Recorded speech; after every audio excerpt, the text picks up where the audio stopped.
கோபம் வந்து வெளியே காட்டணும்ல, காட்ட மாட்டாங்க. ஆனால் முகத்தில் மட்டும் அந்த எக்ஸ்பீரியன்ஸ் தெரியும்.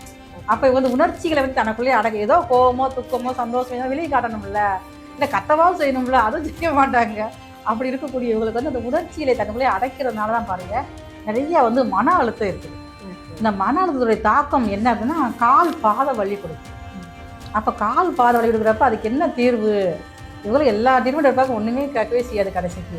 இன்றைக்கி சார் எங்கெல்லாம் கவலைப்பட்டு அதிக மன அழுத்தத்துக்கு ஆளாகலாம் அப்போல்லாம் கால் பாத வலி வந்துடுது. உண்டான வழிபாடு என்ன அப்படின்னா பரந்தாமன் மகாவிஷ்ணு தான். ஆமாம், அவர் தானே அப்படியே சயன குளத்தில் படுத்துருக்காரு. அங்கே ஒரு சிம்பிள் இருக்கும் பார்த்தீங்களா, பெருமாள் கோயிலுக்கு போனீங்கன்னா பெருமாளுடைய பாதத்து பக்கத்தில் 2 தேவி உட்காந்துருப்பாங்க. இருக்காங்களா? அப்போ என்ன மீனராசிக்காரங்கள்லாம் அங்கே போய் பார்க்கணும்.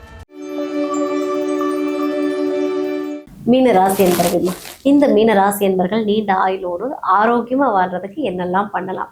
ஸோ ஏதோ ஒரு நீண்ட நாள் நோயோ இல்லைன்னா நாள்பட்ட நோயோ வருதுன்னா அதுலேருந்து அவங்கள எப்படி பாதுகாத்துக்கலாம்?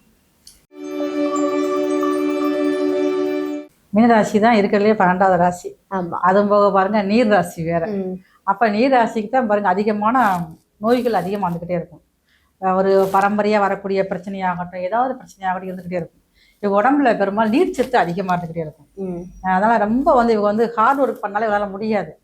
ரொம்ப ஒரு உட்காந்து வேலை பார்க்குறது இந்த மாதிரி அமைப்பு தான் கொஞ்சம் தைரியமாக இருப்பாங்க, போல்டாகவும் இருப்பாங்க. உணர்ச்சிக்கு ரொம்ப வந்து அதிகமாக அடிமையாக இவங்க தான். யாராவது ஒருத்தருக்கு வஞ்சாலோ கண்ணில் வந்து கண்ணீர் தேங்கிட்டே இருக்கும். எடுத்து பேசாம கண்ணிலிருந்து அந்த முத்து கீழே விழுகாது, அப்படி கண்ணிலே இருந்துக்கிட்டே இருக்கும். அந்த மாதிரி இருக்கு மீனராசிக்காரங்க. உணர்வுன்னு தனக்குள்ளேயே அடைக்கிடுவாங்க. கோபம் வந்து வெளியே காட்டணும்ல, காட்ட மாட்டாங்க. ஆனால் முகத்தில் மட்டும் அந்த எக்ஸ்பீரியன்ஸ் தெரியும். அப்போ வந்து உணர்ச்சிகளை வந்து தனக்குள்ளேயே அடக்கு, ஏதோ கோபமோ துக்கமோ சந்தோஷம் ஏதோ வெளியே காட்டணும்ல, இல்லை கத்தவாவும் செய்யணும்ல, அதுவும் செய்ய மாட்டாங்க. அப்படி இருக்கக்கூடிய இவங்களுக்கு வந்து அந்த உணர்ச்சிகளை தனக்குள்ளேயே அடைக்கிறதுனால தான் பாருங்க நிறைய வந்து மன அழுத்தம் இருக்குது. இந்த மன அழுத்தத்துடைய தாக்கம் என்ன அப்படின்னா கால் பாத வலி கொடுக்கும். அப்போ கால் பாத வலி கொடுக்குறப்ப அதுக்கு என்ன தீர்வு? இவங்களும் எல்லா ட்ரீட்மெண்ட் எடுப்பாங்க, ஒன்றுமே கேட்கவே செய்யாது கடைசிக்கு. இன்றைக்கி சார் எங்கெல்லாம் கவலைப்பட்டு அதிக மன அழுத்தத்துக்கு ஆளாகலாம் அப்போல்லாம் கால் பாத வலி வந்துடும். இவங்களுக்கு வந்து நைட் தூங்குறப்ப தான் ரொம்ப வலி அதிகமாக இருக்கும். அப்போ இவங்க வந்து தன்னுடைய வாழ்க்கை முறையை மாற்றிக்கிறணும். ரொம்ப வந்து உணர்ச்சி வசமாக எதுவும் மாறக்கூடாது. சிரிப்புனாலும் சரி எதுனாலும் சரி வெளியே காட்டிடணும், அப்போதான் சரியாக இருக்க முடியும். நிறைய வந்து உதவி செய்யக்கூடியவங்களும் மீனராசிக்காரங்க தான். அவங்க கண்களே பாருங்கள் ரொம்ப அழகாக இருக்கும். கண்ணை பார்த்தாலே நமக்கு தெரியும், ஓ இவங்க மீனராசியா அப்படின்னு சொல்லக்கூடிய வந்து கண்களே பாருங்க கவிதையை பாடும். அந்த மாதிரி வந்து மீனராசிக்காரங்க இருப்பாங்க. இவங்களுக்கு உண்டான வழிபாடு என்ன அப்படின்னா பரந்தாமன் மகாவிஷ்ணு தான். ஆமாம், அவர் தானே அப்படியே சயன குளத்தில் படுத்துருக்காரு. அங்கே ஒரு சிம்பிள் இருக்கும் பார்த்தீங்களா, பெருமாள் கோயிலுக்கு போனீங்கன்னா பெருமாளுடைய பாதத்து பக்கத்தில் 2 தேவி உட்காந்துருப்பாங்க. இருக்காங்களா?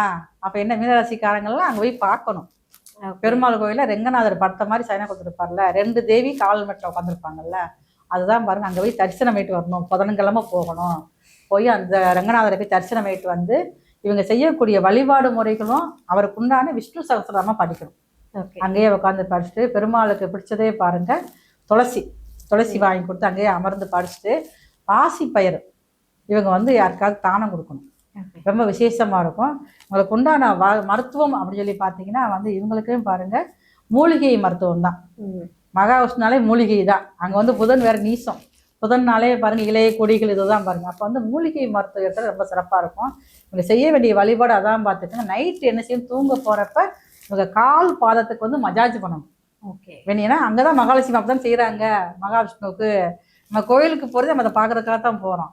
அது வந்து இவங்க நைட்டு வந்தோடனே காலில் வந்து கொஞ்சம் வெந்நீர் வச்சு உப்புக்கல் மஞ்சப்பொடி போட்டு ஒரு 10 நிமிஷமோ ஒரு 1/4 மணி நேரமாக காலை வச்சு எடுத்துகிட்டு நல்லெண்ணெய் ஊற்றி நல்லா தொடச்சி எடுத்துகிட்டு மஜாஜ் பண்ணிட்டு அந்த வரக்கூடிய அந்த கால் எரிச்சல், அந்த பாதம் சம்பந்த பிரச்சனைகள், அந்த மனசே பாருங்க கண்ட்ரோல் ஆகும், மன அழுத்தமே இல்லாமல் போயிடும். Super super. ஸோ மீனராசி அன்பர்களுக்கு வந்து ஒரு அற்புதமான விஷயத்த கொடுத்துருக்கீங்க. கண்டிப்பாக நீங்கள் சொன்ன மாதிரி 12 ராசி அன்பர்களுமே, ஏன்னா எல்லாருக்குமே நான் சொன்ன மாதிரி ஒரே ஆசை, ஒரே எண்ணம், ஒரே தேவை அப்படின்னா உடல் ஆரோக்கியம்தான். ஸோ யாரெல்லாம் உடலால் முடங்குறாங்களோ அவங்களால அடுத்த கட்டம் எதுவுமே செய்ய முடியாது. ஸோ உடம்பு ஆரோக்கியமாக இருந்துட்டா எந்த விஷயத்தையும் சாதிக்க முடியும். கண்டிப்பாக அதுக்கான ஒரு வழிமுறையும் வழிபாட்டு முறையும் ஒரு வழிகாட்டுதலையுமே நம்ம நேர்களுக்காக கொடுத்துருக்கீங்க. கண்டிப்பாக 12 ராசி அன்பர்களுமே வந்து நீங்கள் சொன்ன அத்தனை விஷயத்தையுமே ஃபாலோ பண்ணி அவங்களுடைய வாழ்க்கையில் ஆரோக்கியமாக வாழ்வாங்க அப்படின்னு சொல்லிட்டு நானும் மனதார உங்கள் சார்பாக கேட்டுக்கிறேன். நோய் வரணும் அப்படின்னாலே பாருங்க சூரியன் தான், அவர் தான் வந்து தலைமை கிரகம். அந்த சூரியன் கூட வந்து ராகு சேர்ந்தாலே பாருங்க ஒருத்தர் சாதகத்துல சூரியன் ராகு சேர்க்கை இருக்கு அப்படின்னாலே பாருங்க அவர் வந்து காட்டுல வந்து பிரச்சனை கொடுக்கும். ஓகே. அதே நேரம் தலைவலி பார்த்துக்கோங்க, தாங்க போய் தலைவலி வந்துகிட்டே இருக்கும். அப்ப அவங்களுக்கு வந்து இயல்பாவே பாருங்க ரொம்ப டென்ஷன் ஆகக்கூடிய வாய்ப்பெல்லாம் இருக்கும். அதே மாதிரி சூரியன் ராகு சேர்ந்தாலே முன்னோர்கள், அவங்களுடைய தாத்தா பாட்டி, அவங்களுடைய அப்பா இப்படி இருக்கும் பார்த்தீங்களா, அவங்களுக்கு உண்டான நோய்கள் வந்து வர்றதுக்கு வாய்ப்பு ரொம்ப அதிகமா இருக்குது. அதுலேயும் குறிப்பா சூரியன் சந்திரன் சேர்ந்தாலும் அப்படித்தான். அமாவாசை யோகத்துல அது இருப்பாங்க. அப்ப அமாவாசை யோகத்தை இருந்து பிறக்கிறவங்களுக்கு நீர்ச்சத்து அதிகமா இருக்கும். அது இருக்கும் பார்த்துக்குங்க. அதுக்கப்புறம் பார்த்தீங்கன்னா சூரியன் செவ்வாய் ரெண்டுமே வந்து ஒரு போர் கிரகம், தெரியும், முரட்டு கிரகம் கூட. அப்ப வந்து ஹீட்னால பாருங்க கொப்பளங்கள், அந்த கொப்பளங்களே பாருங்க நம்ம சரியா பராமரிக்க மாட்டோம்னா அதே கேன்சராக மாறக்கூடிய வாய்ப்புமே வந்து ரொம்ப அதிகமா இருக்குது. ஓகே. ஆமா. அடுத்து பார்த்தீங்கன்னா சூரியன் புதன் சேர்க்கை. இந்த கிரக சேர்க்கை வந்து நரம்பு சம்பந்தப்பட்ட பிரச்சனைகளை கொடுக்கும். நிறைய பேருக்கு பார்த்தீங்கன்னா இப்போ சமீபகாலம் பார்த்தீங்கன்னா நிறைய பேருக்கு பாருங்க ஸ்ட்ரோக், என்னன்னே தெரியாம பாத்துங்க மருத்துவத்துறையில அதுக்கு எல்லாம் போய் பாக்குறாங்க, ஒண்ணுமே இல்லைன்றாங்க. ஆனா ஸ்ட்ரோக் வந்துருது. கை இழுக்க முடியல, கால் நடக்க முடியல, வாய் பேச முடியல, இப்படித்தான் இருக்குது பார்த்துக்கு. இது வந்து புரியாத புதிராவே இருந்துகிட்டே இருக்கும். இதுக்கு எதுல தீர்வுங்கிறதே கிடைக்காம தான் இன்னைக்கு எல்லாருமே அலாடிக்கிட்டு இருக்காங்க. அடுத்து வந்து சூரியன் குரு, இது வந்து ரொம்ப வந்து முக்கியமான ஒரு கிரக சேர்க்கை. ரொம்ப நல்ல அமைப்பையும் கொடுக்கும். அதே நேரத்துல பாருங்க கல்லீரல் பிரச்சனையை கொடுக்கும். கல்லீரல் பிரச்சனை, அதே மாதிரி மூளை சம்பந்தப்பட்ட பிரச்சனைகளை. ஏன்னா இவங்க வந்து அதிகமா வந்து முன்னேறுங்கிற ஒரு வேகம் இருந்துகிட்டே இருக்கும். சூரியன் குரு சேர்க்கை இருந்தாலே வந்து அப்ப அது வந்து ஒரு யோகம்னு கூட சொல்லுவாங்க. அந்த யோகம் வந்து அதனாலே பாருங்க நோய் வர்றதுக்கு வாய்ப்பு இருக்கு. எப்ப பார்த்தாலும் தன்னுடைய இலக்கை நோக்கி ஓடிக்கிட்டே இருப்பாங்க. இந்த சூரியன் குரு சேர்க்கை இருந்தாலே வந்து தன்னுடைய சுய முயற்சியால முன்னேறணும் அப்படிங்கிற வெறி இருந்துகிட்டே இருக்கும். அப்ப எந்த நேரம் நம்முடைய ஹெல்த்தை கூட பார்க்கவே மாட்டாங்க. பார்க்காம ஒரே இலக்கை நோக்கி கூட ரொம்ப வந்து பாருங்க ஒண்ணு மூளைக்கு ப்ரெஷர் அதிகமாகி ஒரு பிரச்சனையை கொடுக்கும். கல்லீரல் சம்பந்தம் சரியா சாப்பிட முடியாம செய்யாம வந்து கல்லீரல் பிரச்சனையும் கொடுக்கும். அதுக்கப்புறம் பாருங்க சூரியன் சனி சேர்க்கை. இவங்களுக்கு தான் பாருங்க கால், சின்ன வயசா இருந்தாலும் சூரியன் சனி சேர்க்கை இருந்தாலே கால் வலிக்கு அப்படிம்பாங்க. இப்ப இன்னைக்குள்ள காலகட்டத்துல 30 வயசுலயே கால் வலி எல்லாத்துக்கு வந்துருது. ஆனா பாருங்க அந்த பிறந்திருந்து ஒரு 5 வயசு குழந்தைய கூட பாருங்களேன் சூரியன் சனி சேர்க்கை இருக்குது அப்படின்னாலே கால் வலியுது. அதுக்கு என்ன வலி தெரியும், ஆனா இந்த மாதிரி கிரகச்சரிக்கையானது அதுக்கு அந்த கால் வலியை கொடுத்துரும்.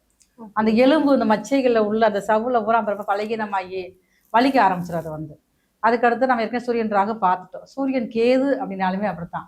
இந்த சூரியன் கேது சேர்க்கையும் பார்த்தீங்கன்னா நிறைய பேருக்கு வந்து அந்த ஹார்ட் போற பிளட் வந்து கொஞ்சம் குறைஞ்சிரும். ஹார்ட் பிளக் ஆகிறது சரி இந்த மாதிரிலாம் இருக்கிறனால அவங்களுக்குமே வந்து சீக்கிரமே பாருங்க அந்த ஹார்ட் நோயெல்லாம் இப்போ வந்து இறுதி நோய் வருதுல்ல, அந்த மாதிரியான நோய்கள் வர்றதுக்கு வாய்ப்பு இருக்குது.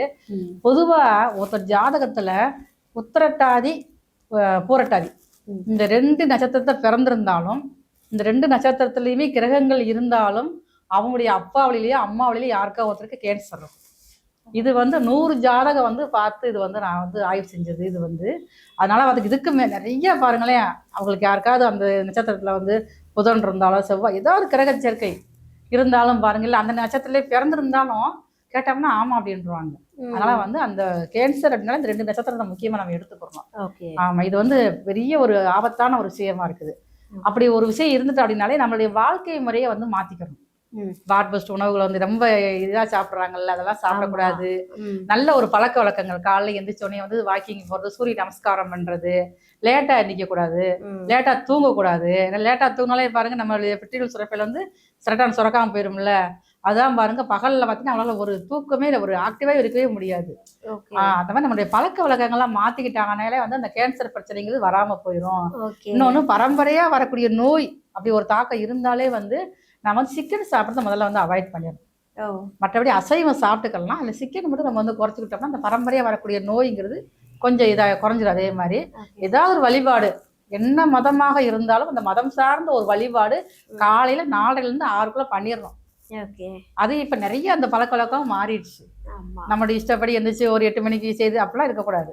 நம்மளுக்கு ஒரு நோய் வருது, தாத்தாவுக்கு வந்திருக்கு, அடுத்த அப்பாவுக்கு வந்திருக்கு அப்படின்னா நம்ம ஒரு எச்சரிக்கையா எடுத்துக்கணும். அது வந்து சரியா நம்மளுடைய உடல் நலத்தை ஹெல்த்தை பராமரிச்சாலே வந்து எந்த ஒரு நோய் பாதிப்பும் இல்லாம வந்து தப்பிக்க முடியும். சூப்பர்மா, ரொம்ப அழகா அற்புதமா சொல்லிட்டீங்க. இது வந்து நம்மளுடைய நேர்களை பயமுறுத்துறதுக்கான ஒரு விஷயம் இல்லை. கண்டிப்பா இப்ப நீங்க சொல்லும் போது அவங்களுக்கு ஓகே நம்ம எப்படி வாழணும், எப்படி நம்மளை பராமரிச்சுக்கணும் அப்படின்ற ஒரு விஷயம் வந்து கண்டிப்பா இந்த பதிவு மூலமா வந்து ஒரு நல்ல விஷயத்தை தான் நீங்க மக்களுக்காக கொடுத்துட்டு இருக்கீங்க. சூப்பர்மா, நன்றி. நன்றி.